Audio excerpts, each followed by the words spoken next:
Ok, buenas noches, Dios les bendiga. Damos gracias al Señor por sus bendiciones, por el espacio que usted toma para seguir en este seminario. Hoy tenemos la ponencia número 7, lunes 24 de julio. Nos estamos acercando ya a la parte final de lo que es homilética en tiempos de crisis, para ya entrar después en agosto, en el último mes, en el último tema, que es sobre asesoramiento, todo lo que tiene que ver con asesoramiento y consejería. Eh, Quisiera enviar un saludo a todos ustedes. Les agradezco las preguntas que me envían a mi WhatsApp, ¿cierto? Sus consultas, sus preguntas sobre todos los temas que hemos estado tratando. Siempre es bueno profundizar, y cada uno profundiza en la medida de cuánta curiosidad tenga. Agradezco al Señor porque Él pone en mi corazón el deseo de comer de la palabra, porque si Él no lo hiciera, eh, estaría en tinieblas. Pero Él pone el deseo en el cristiano genuino de aprender de la palabra, estudiar la palabra y después esparcir la palabra, predicarla, enseñarla. Eh, Quedan muchos temas fuera dentro de lo que es homilética en tiempos de crisis, pero trato de abarcar los puntos, por lo menos los más importantes. Quiero enviarle un saludo a todos ustedes en regiones principalmente, eh, en la ciudad de Victoria y en Pailahueque, nuestra hermana Sandra Mieres, en Osorno, a las pastoras que tenemos allá, la pastora Tabita Ríos, la pastora Victoria Torres, Osorno también, nuestro hermano Pedro Calderón, en Valdivia, en la zona de Payaco, Marcelo Ávila, más hacia la zona ya centro-sur, en Pelarco, esto es cerca de Talca, ¿cierto? Jaime Lizana, eh, en Maule, nuestro hermano Gabo, Gabriel Riquelme, hacia el norte, en Chincolco, pastor Ángel Díaz, la pastora Rebeca Reyes, también en región hacia la costa, hacia la zona del Quisco, Jessica Lorca, ¿cierto? Oliver Lizana está hacia otra zona de la costa del Nuez, ahí mismo. Aquí en Santiago, bueno, tenemos a estas personas de Santiago, nuestra hermana Flor de Colombia, eh, aquí en Santiago nuestra hermana Minerva de Maipú, bueno, el pastor Carlos, la pastora Katy, el pastor Roberto, la pastora Ingrid, Eliezer, nuestro hermano Ricardo, Ana Irma, sus hijas Claudia, Sandra y Ricardo también, Alexander, Cecilia, Paula, nuestra hermana Pilo, Andrés Micolta, nuestro hermano Carlos Mantilla. Bueno, no sé si se me queda alguien más, son más de 30, pero más o menos tengo anotados los que tenemos en participación del seminario. Si se me olvida alguno, no se ofenda, pero se me fue a lo mejor. Pero quisiera agradecerle a todos ustedes por tomarse el tiempo de estudiar las escrituras para, para no ser engañados, básicamente. Uno de los objetivos del estudio de la Biblia es eso, no ser engañado. Hoy vamos a ver, como les envié en la tarde, eh, un tema dentro de lo que es el tema homilética en tiempos de crisis, las advertencias, las amonestaciones sobre los falsos predicadores, sus falsos mensajes, y entienda que la gama es amplia. Falso, el término falso se le puede anteponer a cualquier persona y cualquier cargo, apóstol, líder, ujier, bueno, toda la lista que usted quiera, le pone falso, y es tanto falso la persona como el mensaje que transmite. Hay mucha gente que yo sé que le molesta este asunto de señalar a otro. Esto no es un ataque hacia la persona en sí, es sí un ataque, porque no podemos negarlo, contra las falsas enseñanzas y contra quienes las pregonan. Eh, las tragedias por no detener una falsa enseñanza pueden ser trágicas.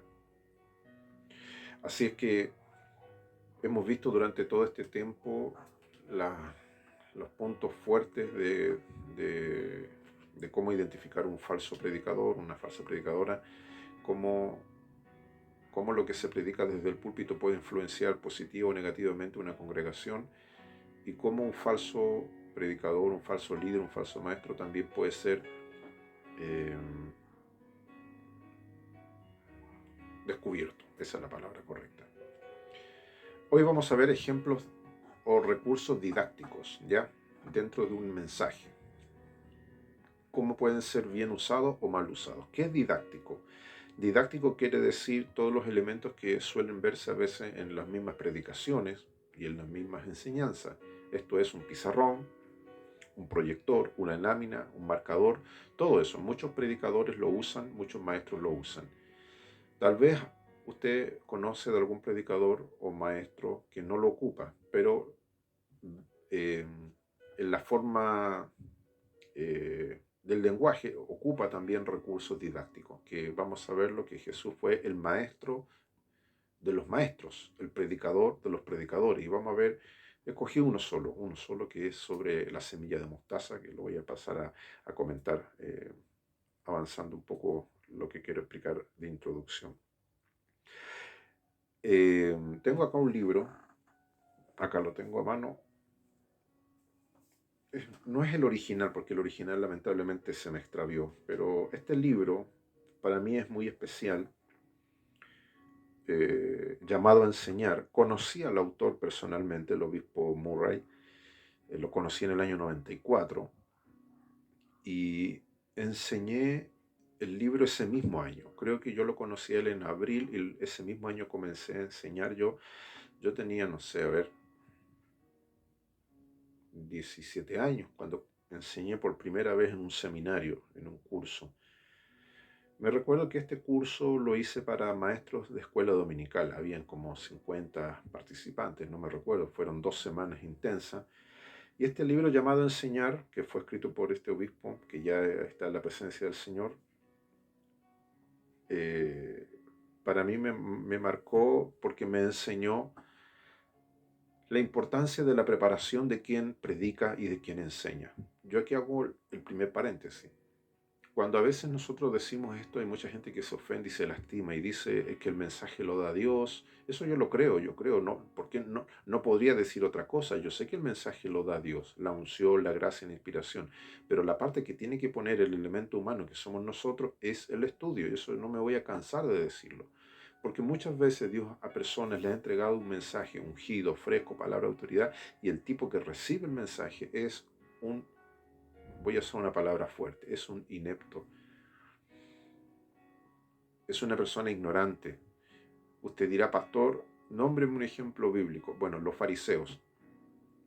Los fariseos, y no solamente ellos, sino muchas de la cúpula religiosa de Israel, eran personas que académicamente eran preparados, pero espiritualmente los tipos no es que estaban ciegos solamente, sino que manipulaban y torcían las escrituras.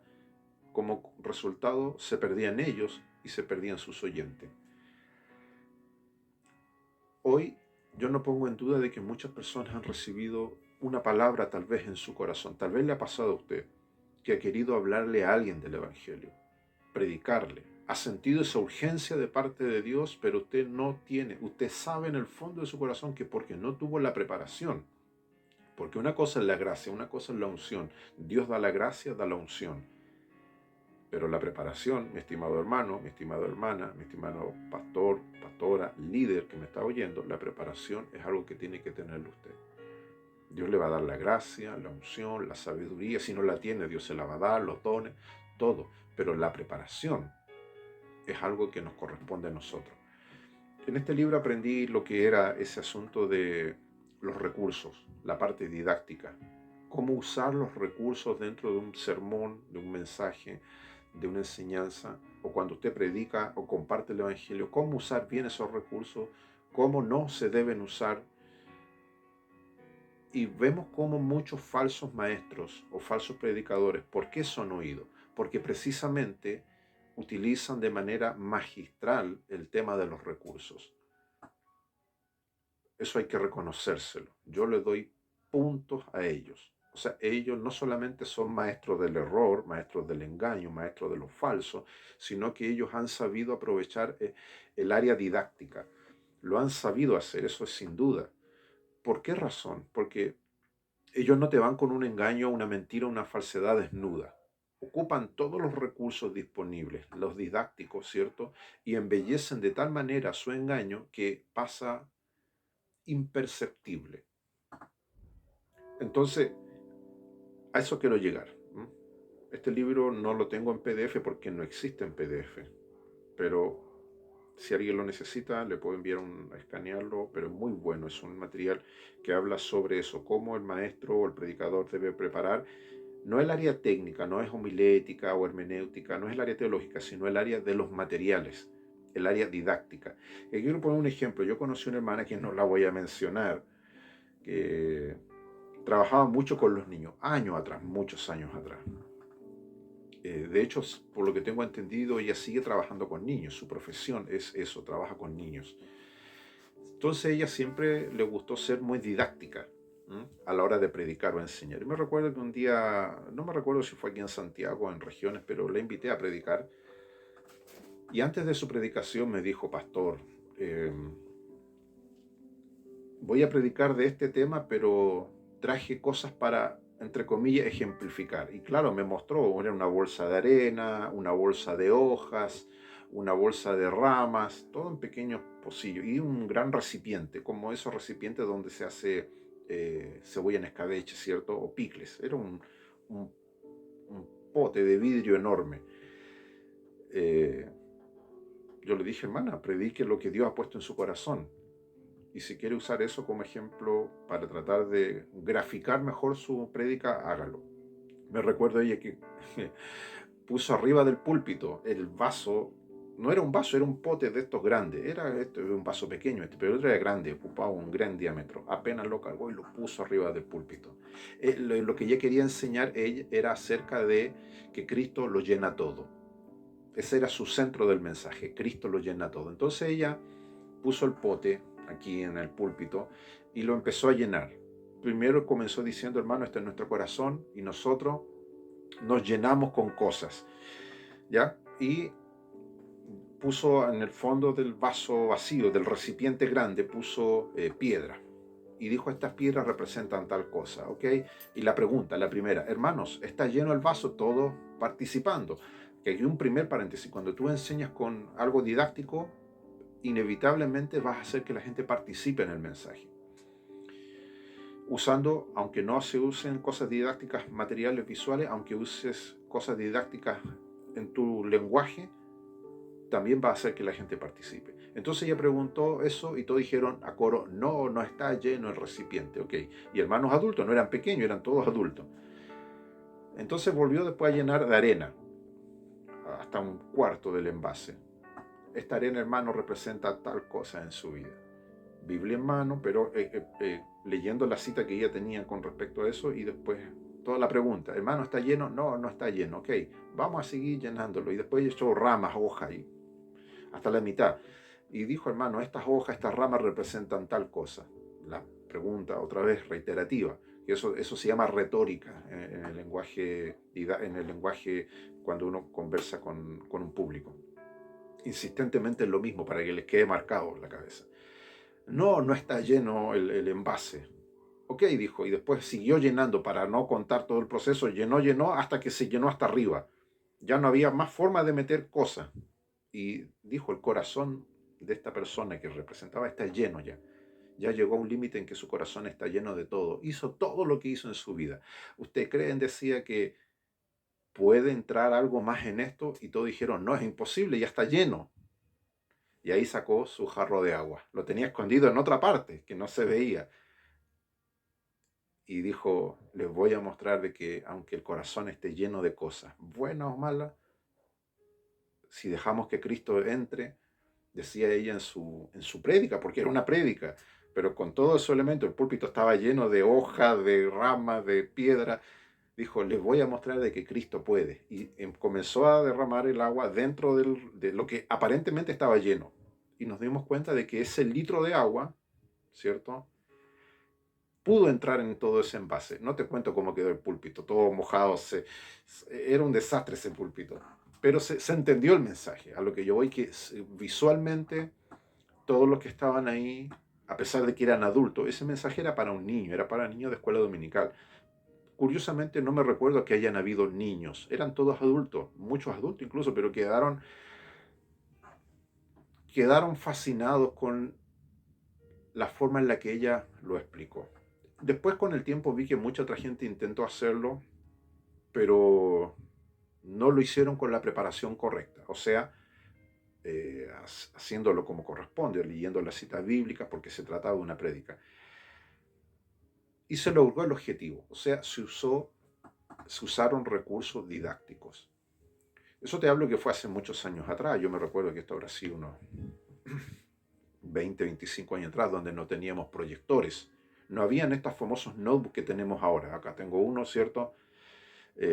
No existían computadores, no existían celulares en ese tiempo, nada de eso. O sea, los recursos didácticos eran muy limitados. Hoy, prácticamente con un computador, un maestro, un profesor en Biblia me refiero, o un predicador, puede hacer todo en un solo lugar, tiene todos los recursos disponibles. Sé que hay muchos predicadores, predicadoras, maestros que abusan de estos recursos didácticos. Por eso hoy día quiero hablar de eso brevemente. ¿Cómo aprovechar bien un recurso didáctico?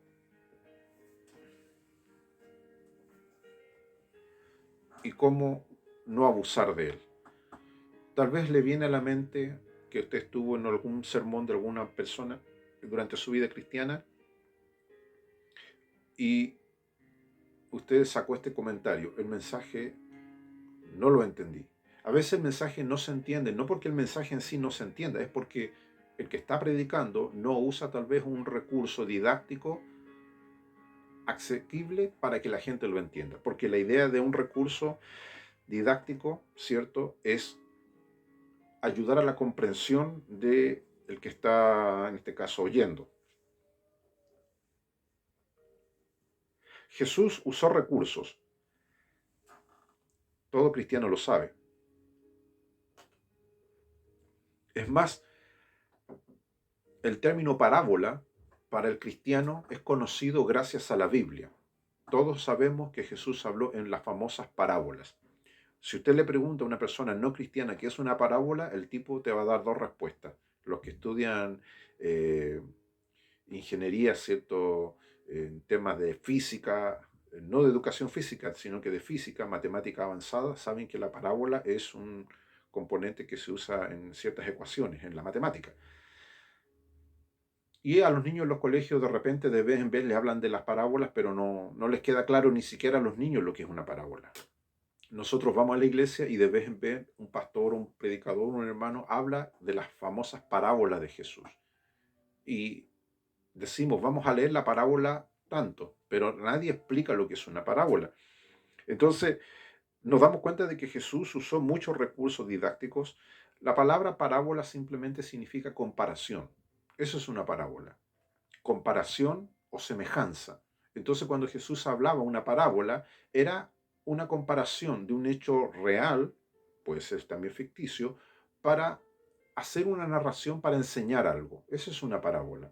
Entonces, la Biblia, los 4 evangelios, están llenos de parábolas. Y no solamente los evangelios. Nosotros conocemos las parábolas porque Jesús enseñó y predicó a través de parábolas. Pero en toda la Biblia hay parábolas. Los profetas del Antiguo Testamento igual usaban las parábolas, o sea que son comparaciones o semejanzas. En el fondo es una ilustración, ficticia o real, para narrar algo. Eso es una parábola.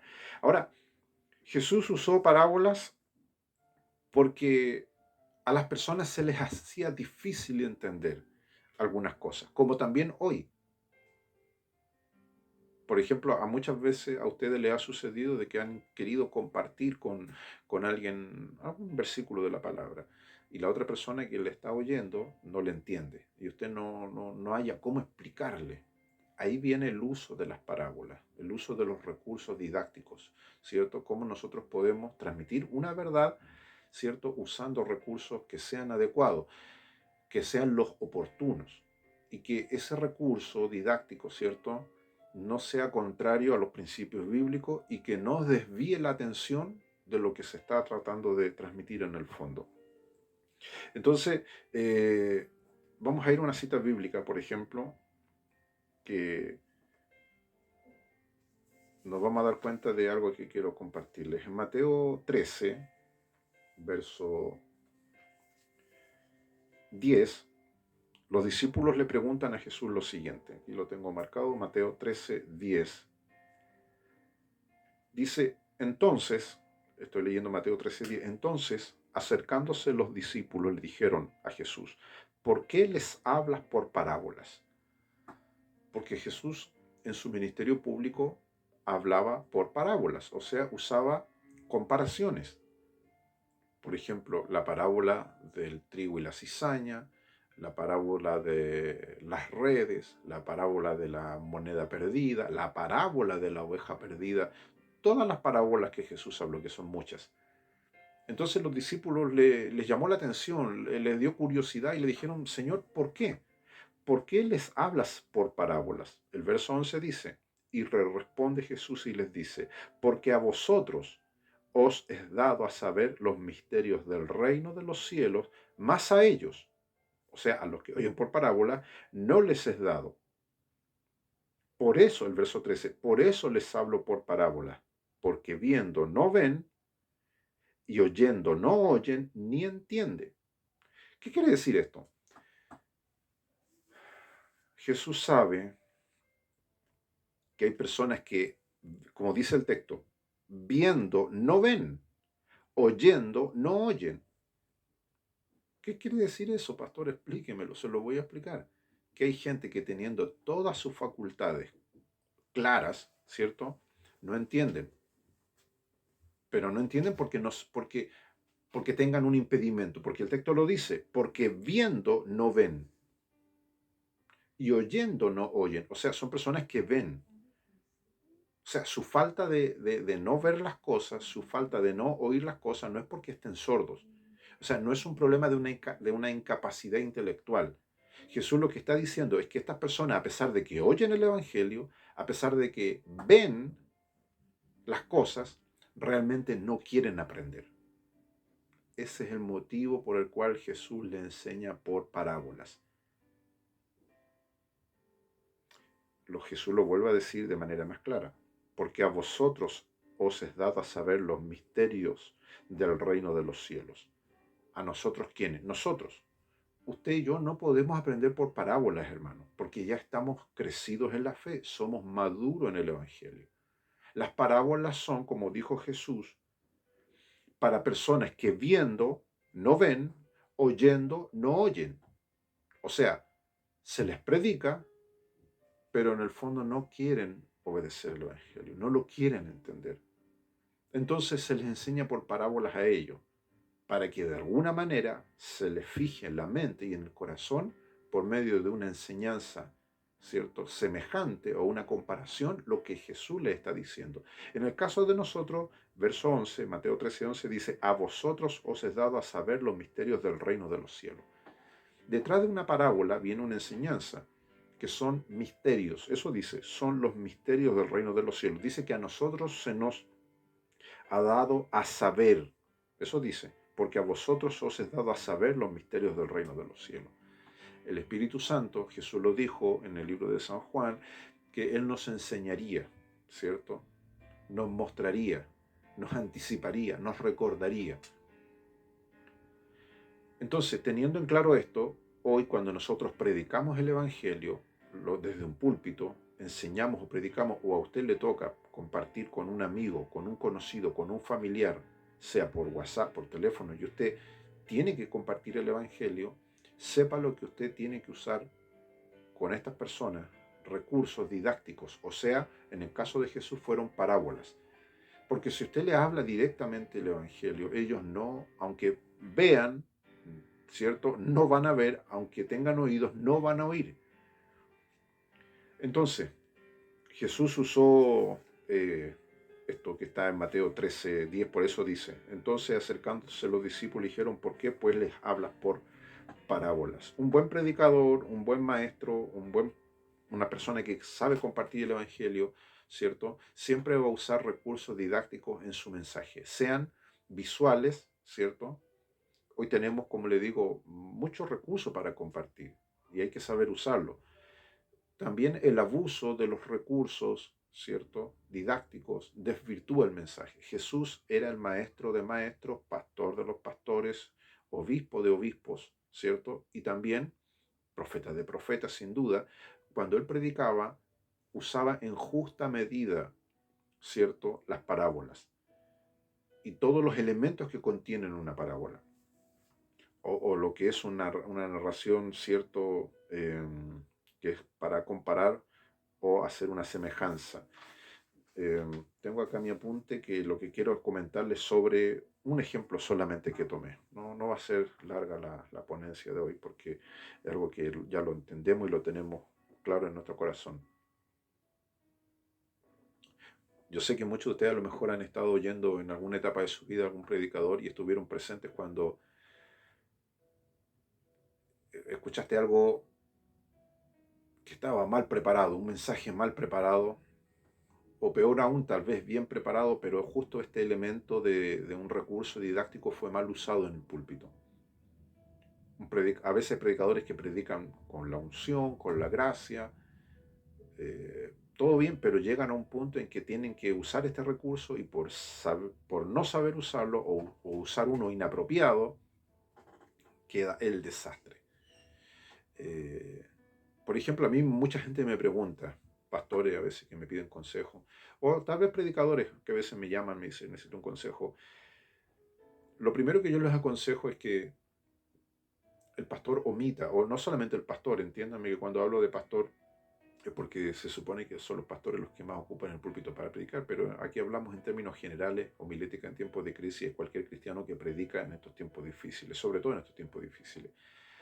Cualquier persona que predica debe omitir eh, el chiste en el púlpito. No hay que confundir el chiste con el humor, con, con un humor eh, que es sano. Yo he estado en casos lamentables de pastores o predicadores que dentro de su mensaje han sido un buen mensaje por lo demás, pero justo todo se desperfila cuando intentan insertar dentro de un mensaje, ¿cierto? Algo que evidentemente tal vez no estaba en su bosquejo, pero lo hacen por motivos totalmente dispares. Algunos lo hacen porque en ese momento porque se le nota cuando un predicador pierde la gracia dentro del mensaje y empieza a poner elementos netamente humanos, ¿cierto? Y, y se usan ciertos recursos. El más usado muchas veces es el tema del humor. Hay pastores que son reconocidos en las redes sociales por eso. Eh, de hecho, la forma corporal del predicador, del que predica, ya en sí es un recurso. O sea, se aconseja que un pastor eh, trate de no hacer muchos ademanes en el púlpito. Yo conozco pastores que transpiran como un perro galgo en el púlpito. Y no porque tengan problemas de sudoraciones, porque hacen ejercicios, se tiran. Yo sé cuando un hombre sé ver y percibir, porque me crié en el ministerio. Mi padre lleva 50 años en el ministerio. Me crié entre pastores. Es un tema que tengo autoridad para hablarlo. Sé cuando un pastor predica bajo la unción del Espíritu Santo. Cuando es la unción del Espíritu Santo, no es algo forzado desde parte del hombre. El hombre puede desde el púlpito danzar, hacer todo tipo de movimiento sin necesidad de que se vea la parte humana obrando. Cuando no es el Espíritu Santo, cuando no es la gracia de Dios, cuando no es la preparación ni nada de eso, el hombre lo hace para su propia tribuna. La persona que está predicando debe tratar de interferir menos en lo que es el mensaje. Pero insisto que el recurso primordial es la expresión corporal del que predica. Esto lo hemos visto en otros cursos en lo que es eh, oratoria y ética y protocolo. Voy a tomar de todas las parábolas, ¿cierto? Una de las más conocidas, en que en realidad todas son conocidas, pero por ejemplo el grano de mostaza, que todos nosotros conocemos, dos pasajes bíblicos con referente a eso. Tenemos la cita bíblica, por ejemplo, de Marcos 4:30, que la voy a leer. Después ustedes, yo sé que muchos revisan el video con más calma, anotan las citas bíblicas. Pero, por ejemplo, vamos a ver un recurso que usó Jesús, un recurso didáctico, de lo cual estoy tratando de comentarles ahora. Esto está en Marcos 4:30.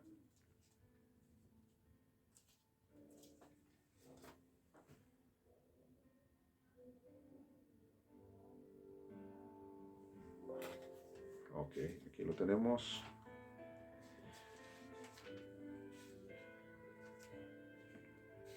Ya.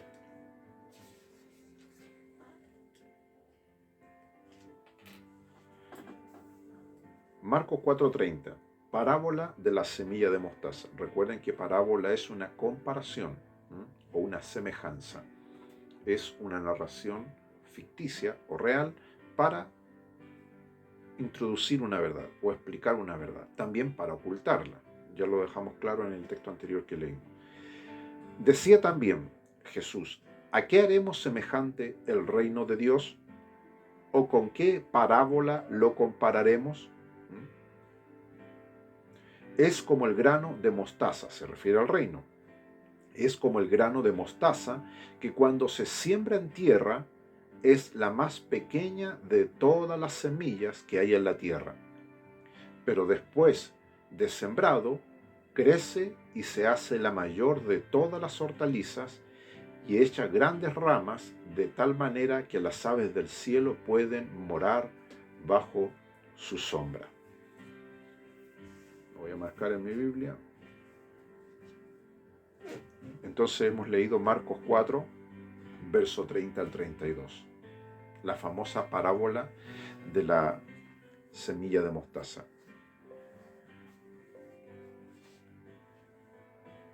Yo he escuchado teólogos, entre comillas, que han dicho que Jesús se equivocó.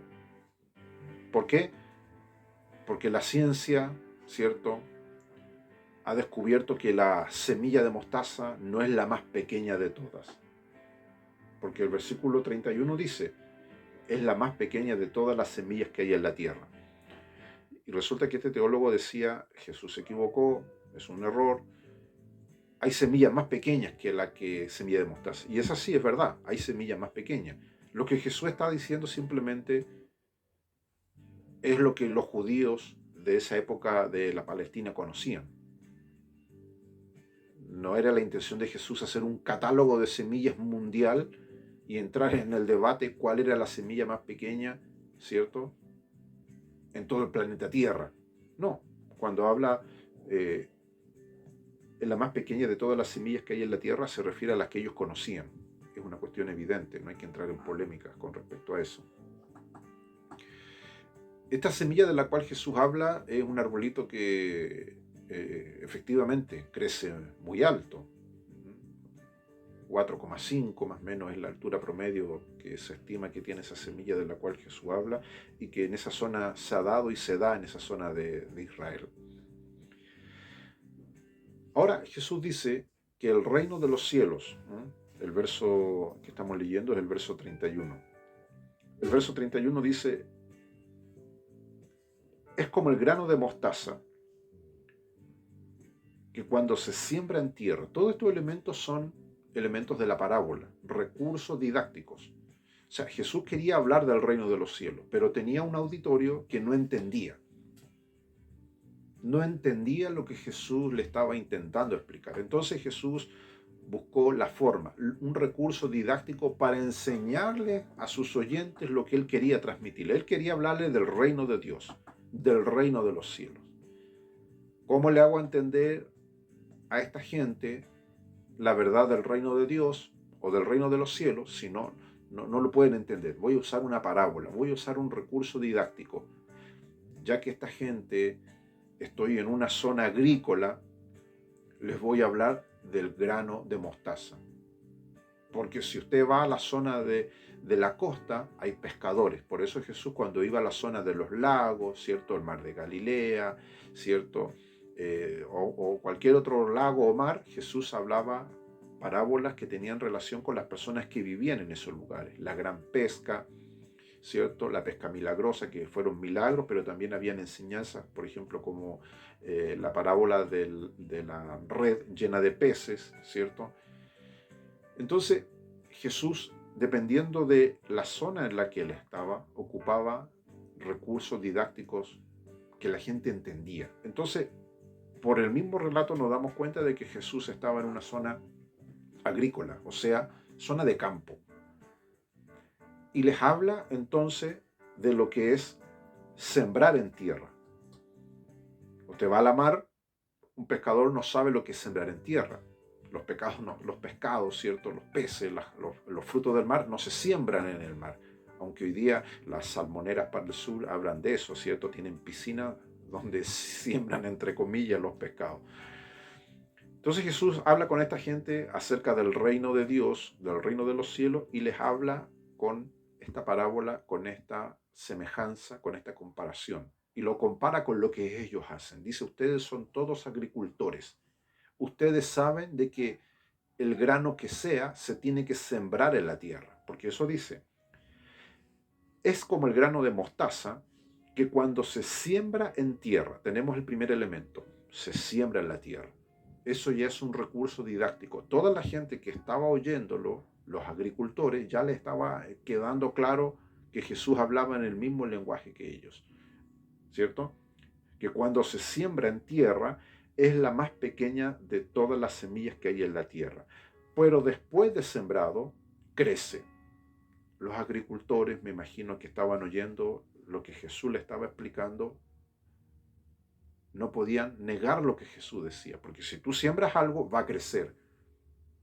Entonces Jesús les habla en un lenguaje que cautivó, ¿cierto?, el intelecto de ellos, porque Jesús estaba transmitiendo una verdad del Evangelio, una verdad del reino, pero con elementos o recursos didácticos que eran conocidos para ellos. Jesús entonces le habla que se siembra en la tierra, después de sembrado crece, dice, y se hace la mayor de todas las hortalizas. Jesús no está describiendo ningún misterio. Jesús está describiendo los procesos de la siembra que para esa gente que lo oía sabían que era algo natural. Se hace la mayor de todas las hortalizas y echa grandes ramas de tal manera que las aves del cielo pueden morar bajo sus sombras. Si nosotros seguimos leyendo el verso 33, dice, con muchas parábolas como estas les hablaba la palabra conforme a lo que podían oír, y sin parábolas no les hablaba.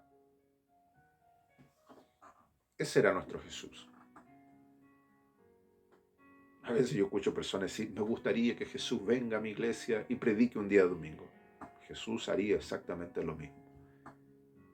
Porque viendo no ven, porque oyendo no oyen. O sea, Jesús sabía que esas personas oían el mensaje, pero en el fondo no lo aceptaban realmente. Entonces, para que no tuvieran excusa, Jesús les habla con recursos didácticos. Les habla con toda la sencillez que conlleva, no el mensaje, porque el mensaje no es sencillo. Hemos visto en otras ponencias que les mencioné cuando el apóstol Pedro escribe en una de sus cartas con respecto a los que tuercen las escrituras para su propia perdición y dice que toman los escritos de Pablo, que eran parte de las escrituras, dicen los cuales los indoctos tuercen para su propia perdición. Pero antes de todo eso el apóstol Pedro dice, nuestro amado hermano Pablo, quien ha escrito cosas difíciles de entender. Entonces, la verdad del reino de los cielos, el reino de Dios, no es algo que sea fácil de asimilar. Y como es difícil, porque es difícil en el sentido de que confronta a la persona, los recursos didácticos, ¿cierto?, sirven para que todas las personas no tengan excusa y no digan no entendí, me quedó claro. Ahora, para poner un ejemplo, no nos quede la interrogante, ¿a qué se refiere entonces la parábola de la semilla? Jesús está hablando del reino, dice, el reino de los cielos. ¿A qué compararemos o a qué haremos semejante al reino de Dios? El reino de Dios es lo mismo que el reino de los cielos, porque el reino de los cielos es el reino de Dios. Son frases alternas, ¿ya? La palabra reino a la gente que oía el mensaje de Jesús le quedaba claro, porque ellos estaban bajo el reinado, ¿cierto?, de Roma. De hecho, en las culturas antiguas no existían las repúblicas democráticas como las nuestras. En gran parte del mundo hay sistemas democráticos, en otros no, siguen habiendo sistemas monárquicos, ciertos sistemas imperiales, quedan poco, pero siguen habiendo en el mundo. Entonces, cuando Jesús habla del reino, la gente entendía la mitad del mensaje, porque sabía lo que era un reino, lo que conllevaba ser ciudadano de un reino. Pero cuando Jesús hablaba la otra fase de la enseñanza, decía reino de los cielos, la gente ahí ya no entendía. O sea, ¿cómo puede haber un reino de los cielos? Como muchos cristianos hoy tampoco lo entienden. El apóstol Pedro, el apóstol Pablo, en sus cartas hablan de que nuestra ciudadanía, ¿cierto?, está en los cielos. Somos ciudadanos del reino de los cielos. Tal vez la palabra reino, si la traducimos un poco al lenguaje más coloquial de nuestra cultura, sería país. Somos ciudadanos de un país celestial. En un país tenemos un presidente, no tenemos un rey. Entonces, yo no podría decir Jesús es mi presidente, porque el rango de presidente es elegido por votación. Sistema a todas luces democrático. El rey no es elegido por votación. El rey siempre en Israel, en la monarquía, fue designado por Dios. Entonces, cuando en la Biblia se habla de reino, implica de que hay un rey y nosotros somos los súbditos. Entonces, cuando dice la Biblia, ¿a qué haremos semejante al reino de Dios, cierto? Al reino de los cielos. ¿Por qué Jesús compara el reino de Dios, el reino de los cielos, algo tan grande, algo tan vasto, algo tan poderoso, algo que abarca tanto y todo dentro de las Escrituras? Porque Jesús, por ejemplo, le dice a Nicodemo, cuando Nicodemo va de noche, Nicodemo no era un tipo ignorante, no era un tonto, no era un bobo, era parte del Sanedrín, que no consintió por lo demás en la muerte de Cristo. Dice que va de noche donde Jesús y él le dice que quiere saber acerca del reino de Dios. Y Jesús le explica, la única forma de entrar al reino de Dios es nacer de nuevo. O sea, el reino de Dios es real, existe, pero la única forma de entrar, de ser parte de ese reino es nacer de nuevo. Si usted es un verdadero cristiano, es una verdadera cristiana, es una persona que ha nacido en el reino de Dios. Ahora, aquí viene lo increíble de la enseñanza de Cristo. Dentro del reino de Dios solamente nosotros decimos que hay salvos, ¿cierto? Pero en estricto rigor en el reino de Dios hay cizaña, que es la que va a ser sacada en el tiempo del fin.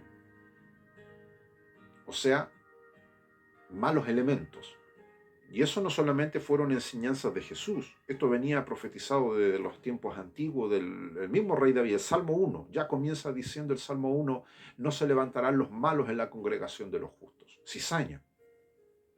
En la congregación de los justos no se levantarán los malos. Van a haber malos, pero no se levantarán. Entiende el lenguaje bíblico. no se levantarán, nosotros seremos levantados. Ellos se van a quedar aquí. Salmo 1, ahí está. No se levantarán los malos en la congregación de los justos. El rapto, la venida de Cristo, la parusía, como le llaman en términos teológicos, es el elemento decidor para limpiar el reino. En otras parábolas Jesús dice que es la rejilla, la rendija donde se pone ciertos los elementos que son sacudidos, queda el grano puro, desnudo, el grano, el elemento nutriente, y toda la paja y la hojarasca cae abajo. Eso sucederá en la venida de Cristo. Hoy dentro del reino están sucediendo cosas que Jesús mismo la habla en esta parábola de la semilla. De hecho, todos los buenos teólogos en el área de la demonología sobre todo, ven en este versículo 32 toda la actividad demoníaca que se oculta, ¿cierto? Se camufla. Dice el verso 32, después de que sembrada, dice esta semilla, crece y se hace la mayor de todas las hortalizas y echa grandes ramas de tal manera que las aves del cielo pueden morar bajo su sombra. Las aves del cielo de la cual Jesús habla en otras ocasiones son nada más que demonios, son espíritus, son ángeles caídos, son mensajeros de Satanás en las tinieblas, ¿cierto? Que su trabajo es quitar la semilla. De hecho, Jesús lo habla de esto. Jesús habla, ¿cierto?, que el reino de los cielos fue sembrado en la tierra. Lo vuelvo a leer. Este pasaje es trascendental para entender muchas cosas. Estoy solamente poniendo un ejemplo de cómo usar recursos didácticos dentro de un mensaje. ¿A qué haremos semejante el reino de Dios o con qué parábola lo compararemos? Es como el grano de mostaza que cuando se siembra en tierra. ¿Cuándo se sembró este reino? En la persona de Cristo. No habría reino de los cielos, ¿cierto? No existiría el reino de Dios si Cristo no hubiese sido sembrado en la tierra. Entonces, como Cristo vino, ¿cierto? Cuando Jesús viene y nace en María y por medio de María, ¿cierto? A partir de ese momento, de hecho Zacarías cuando tiene a Jesús en su mano, habla de eso, habla en el libro de Lucas de que este hombre traería la salvación y redimiría al pueblo de sus pecados. Entonces, este versículo bíblico que hemos leído nos deja claro de que Jesús es quien es sembrado en la tierra.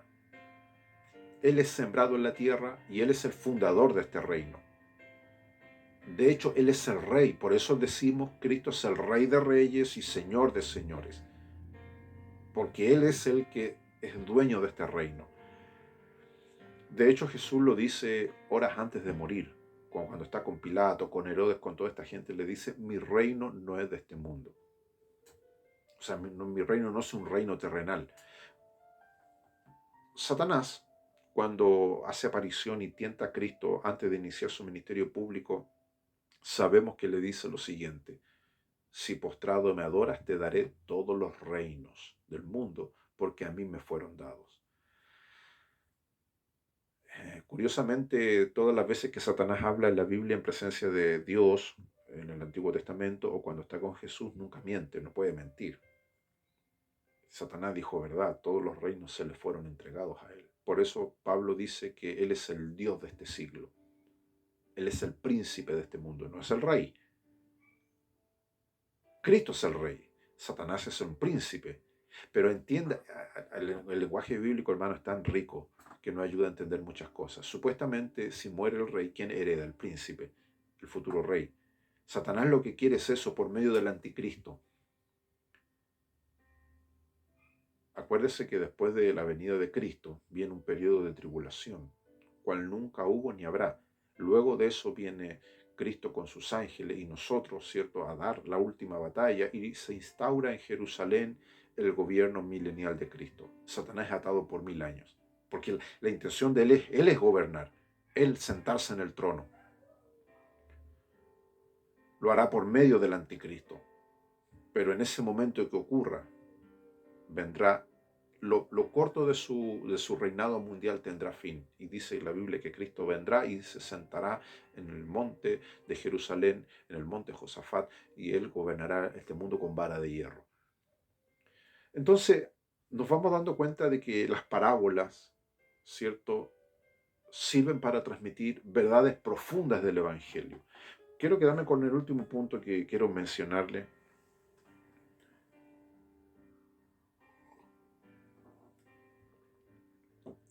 Mateo 17:20.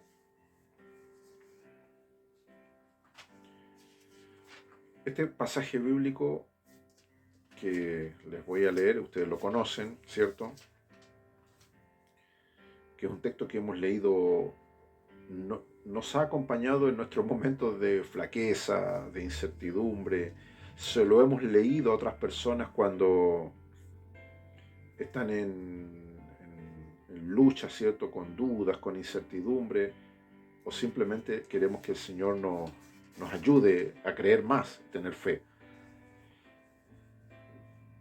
Este pasaje bíblico que vamos a leer se conecta con muchos otros, porque hay que entender que las parábolas son cadenas de oro, unas con otras, todas se unen. No hay contradicciones en las enseñanzas de Cristo ni en las enseñanzas de las Escrituras. Este pasaje bíblico de Mateo 17:20, que usted lo ha leído, lo hemos conocido, ahora se va a dar cuenta porque lo voy a leer a cuál nos referimos. Dice Jesús, Mateo 17:20, y Jesús les dijo, por vuestra poca fe. Ellos están hablando de cuando intentan expulsar un demonio, ¿cierto? Y no lo pudieron echar fuera. Jesús les responde, por vuestra poca fe, porque ellos le preguntan, ¿por qué nosotros no pudimos echar fuera ese demonio? Jesús les dice, por vuestra poca fe, porque de cierto os digo, que si tuvieres fe como un grano de mostaza, diréis a este monte, pásate de aquí allá, y se pasará, y nada os será imposible. Jesús vuelve a hablar del grano de mostaza. ¿Curioso? No. El grano de mostaza es Él. Eso es lo que Jesús está diciendo en la parábola que hemos leído anteriormente y lo que dice aquí. Si tuvieres fe como un grano de mostaza, Jesús está usando un recurso didáctico. Jesús nunca está diciendo de que nuestra fe debe ser pequeña, porque eso es lo que la gente suele leer en el texto, porque conecta este versículo con el otro, donde dice que la semilla de mostaza es la más pequeña de las hortalizas. Entonces nosotros inmediatamente sacamos conclusiones que el texto no dice, porque no interpretamos bien los recursos didácticos que Jesús usó. En este texto dice, de este texto se han sacado hasta coros, alabanzas. Si tuvieras fe como un grano de mostaza, cantan todos los hermanos de la iglesia. Pero cantan pensando de que Jesús dijo, yo quiero que tengan fe así, como el grano de mostaza. Jesús no dijo eso. Jesús lo que dijo es, si tuvieres fe como un grano de mostaza. El grano de mostaza es Él, porque ya vimos en el otro capítulo, ¿cierto?, de Marcos 4:30. ¿A qué compararemos el reino de los cielos? Es a un grano de mostaza que es sembrado en la tierra. Se siembra en la tierra. Luego de que ha sido sembrado, crece, se hace fuerte. Sus ramas son enormes, a tal punto que las aves del cielo anidan bajo su sombra. Lo que Jesús está hablando en esa parábola de la semilla de mostaza es cuando Él fue sembrado en la tierra, cuando su ministerio público se hizo conocido, a tal punto que la señal demoníaca a la cual Él se enfrentó durante 3 años fue atroz y terrible. Eso es lo que Jesús dijo, pero el grano de mostaza es Él. Por eso aquí lo vuelvo a explicar. Si tuviera fe como un grano de mostaza, le diréis a este monte, pásate de aquí allá y se pasará y nada será imposible. A Jesús nada se le hizo imposible. Jesús daba la orden a la tempestad y se calmaba porque Él era el grano de mostaza que fue sembrado en la tierra. En otras palabras, si nosotros leemos el versículo 20 del capítulo 17 de Mateo que acabo de leer y le saco los recursos didácticos, el pasaje bíblico se leería así. Porque Jesús les dijo, por vuestra poca fe, punto y coma. No tiene nada que ver la poca fe de ellos con el grano de mostaza. Porque de cierto os digo, o sea, le estoy aseverando la verdad, que si tuvieran fe como yo he tenido fe, ahí donde inserta él el tema, si tuviera fe como un grano de mostaza, ahí se refiere él mismo, si tuvieran fe como yo, Jesús, he tenido fe, y le dijeres a este monte, pásate, de aquí a allá se pasará, porque él ya lo había hecho. Él había hecho esa prueba de fe en 3 años públicos de ministerio fantástico, increíble. Nada será imposible. En otras palabras, Pedro y el apóstol Pablo recogen estas palabras de Jesús y en el libro de los Hebreos y en otros textos ponen, Jesús es el autor y consumador de la fe. Entonces, para no extenderme más en esta explicación que intento dar, los recursos, mis estimados hermanos, sirven para eso. Pero para que nosotros seamos predicadores efectivos, maestros efectivos o simplemente alguien que comparte el Evangelio de manera efectiva, tengo que partir por la base de que yo debo entender lo que Jesús enseñó, lo que Jesús predicó. Si yo no entiendo las parábolas de Jesús, que se supone que es lo más básico de lo más básico, ¿cierto? ¿Cómo entonces voy a compartir las verdades o los misterios del reino de Dios? Ahora, no quiero que ninguno de ustedes se sienta mal, porque tal vez muchos de ustedes, lo que acabo de explicar, ustedes dirán, es que nunca lo había visto así. A mí también me pasa todos los días. Todos los días. Leo la escritura y le digo gracias, Señor. Porque lo que antes no podía entender, lo que ayer no entendía y lo había leído, porque usted me da un soplo de sabiduría, hoy lo puedo entender. Y tal vez mañana vuelva a leer la parábola de la semilla de mostaza y voy a tener otra visión de parte de Dios. Y al otro día la vuelvo a leer la misma y voy a tener otra revelación. Y al otro día la vuelvo a leer y voy a traer otra iluminación. Y permanentemente el Señor me va a dar cierto pan fresco. Es la misma letra, es la misma tinta, las palabras están en el mismo orden, pero la palabra, por eso dice que es viva y eficaz. Cuando dejamos que ella nos ministre. Los recursos que Jesús utilizó en las parábolas, como ya lo ejemplifiqué, puse solamente el ejemplo de una, pero todos los que están en la palabra de Dios, los recursos son para eso, son para acercar verdades del reino a personas que viendo no ven, oyendo no oyen. Y hoy nosotros nos encontramos con ese mismo panorama dentro de las iglesias. Ustedes que son pastores, pastoras, que son líderes, que predican, que ministran, y ustedes que tal vez no tengan ministerio, pero que comparten el Evangelio con amigos, parientes, vecinos, conocidos, usted antes de predicarles, usted llévelo en oración. Y después estudie las Escrituras. Prepárese. Pida la unción, pida la gracia, pida la sabiduría, pero prepárese. Cuando tenga el momento, tenga la oportunidad de predicar, yo le puedo dar las garantías de la palabra de Dios, que lo que usted va a hacer es dejarse usar por Dios. Y el mensaje que usted va a transmitir no va a ser un falso mensaje, va a ser un mensaje bíblico. Va a ser bíblico porque usted es bíblico. La idea de este seminario, la idea de esta ponencia homilética en tiempos de crisis es que nosotros sepamos predicar en estos tiempos, porque estamos en tiempos de crisis, tiempos difíciles. Bueno, ya vamos a ir terminando para dejar espacio para que ustedes puedan tener, enviarme sus preguntas, ¿cierto? Lo que ustedes necesiten. No tengo otro versículo, creo que lo di todo. Lo voy a volver a citar en caso de que los quieran anotar. Marcos 4, 30 al 32, Mateo 17, 20. Y acá tenemos el otro que era Mateo 13, 10 al 13. Todas estos que le he compartido son solamente algunos, no por razón del tiempo, a veces uno no puede dar todos los textos que uno quisiera, pero a grandes rasgos lo que esto implica es prepararnos con vehemencia, prepararnos con, con respeto, ¿cierto?, a la palabra de Dios. No importa cuántas personas lo oigan, puede ser uno, 10, 1000, no importa. Pero a quien usted tenga la oportunidad de hablarle, que esa persona sepa que la palabra que sale de sus labios, de tus labios, ha sido Dios. Si tú lees el encabezado de muchos textos de los profetas del Antiguo Testamento, siempre ellos decían, así ha dicho Jehová. Esto es lo que Dios les ha enviado a decir.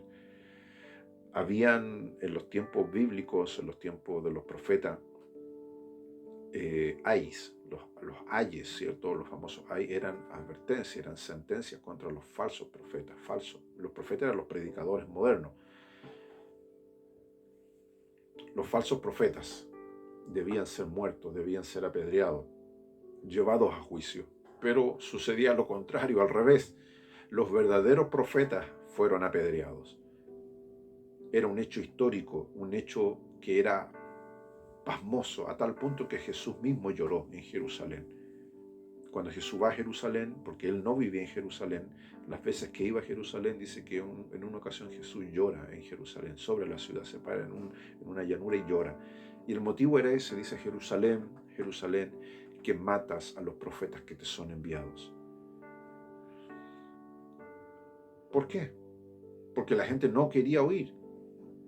O sea, mataban a los profetas enviados por Dios verdadero y a los falsos profetas los ponían en podios. ¿Qué es lo que ocurre hoy?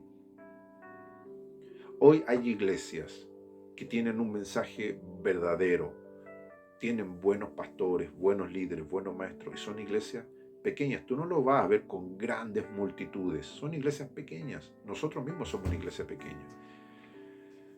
Bueno, aquí mi esposa, que está en los controles, me va a avisar cuánto tiempo llevamos. Ok, para terminar la idea, somos iglesias pequeñas porque tenemos un mensaje bíblico. Si despojáramos el mensaje de las Escrituras y la torciéramos, yo sé que seríamos iglesias grandes, como muchas iglesias grandes. Hoy día tú ves iglesias grandes donde no hay doctrina, no hay enseñanza. Y yo no hablo, que mucha gente cuando me ha escuchado decir eso me dice: usted habla por envidioso, habla por... No hablo ni nada de eso. Yo he pastoreado iglesias grandes. Y cuando he empezado mi pastorado en esas iglesias y he comenzado a enseñar doctrina y palabra, más de la mitad se va. La gente no quiere. La gente le gusta poner oído a la falsa enseñanza, a la falsa doctrina. No creo que ustedes, ojalá no sea así, pero muchos de ustedes, si se congregan en iglesia, espero que sean en iglesias saludables. Pero si alguno de ustedes está yendo a una iglesia donde su pastor es un amotinado, es un rebelde, es una sabandija, como yo siempre digo, salga de ahí. Esa persona no tiene moral para predicar las escrituras. A lo más puede ascender al rango de fariseo, un tipo falso, un tipo hipócrita, un tipo que hace, como Pablo dijo, harán mercadería de vosotros. Porque un hombre de Dios, un verdadero hombre de Dios, te va a hablar la palabra tal cual es y te va a enfrentar a las verdades del reino. No va a hacer cosas ni decir cosas desde el púlpito que avergüencen a la palabra. Para resumir entonces, un hombre de Dios que predica, una mujer de Dios que predica, usa de manera sabia todos los recursos que están en la Biblia, y si va a usar recursos que no están en la Biblia, debe tener el asesoramiento de otro predicador, debe tener mentoría. ¿Para qué? Para que no cometa errores en el púlpito que después traigan desprestigio a su oficio de pastor o de predicador o de maestro, o simplemente como cristiano. Ok, Dios les bendiga, sean bendecidos. Vamos a tener la ponencia número 8 el día, déjenme mirar el calendario, el viernes 28. Si Dios quiere, el viernes 28 vamos a tener al pastor Roberto Valenzuela y vamos a grabar la ponencia con él. Vamos a compartirla con ustedes, ¿cierto? Y después ya el 31 tendríamos la última ponencia del mes de julio. Y ya después en agosto tenemos, déjenme ver, 1, 2, 3, 4, 5, 6, 7, 8. Las 8 ponencias finales de asesoramiento, ¿cierto? Y consejería pastoral. ¿Ya? Dios les bendiga, sean bendecidos cada uno de ustedes. Amén.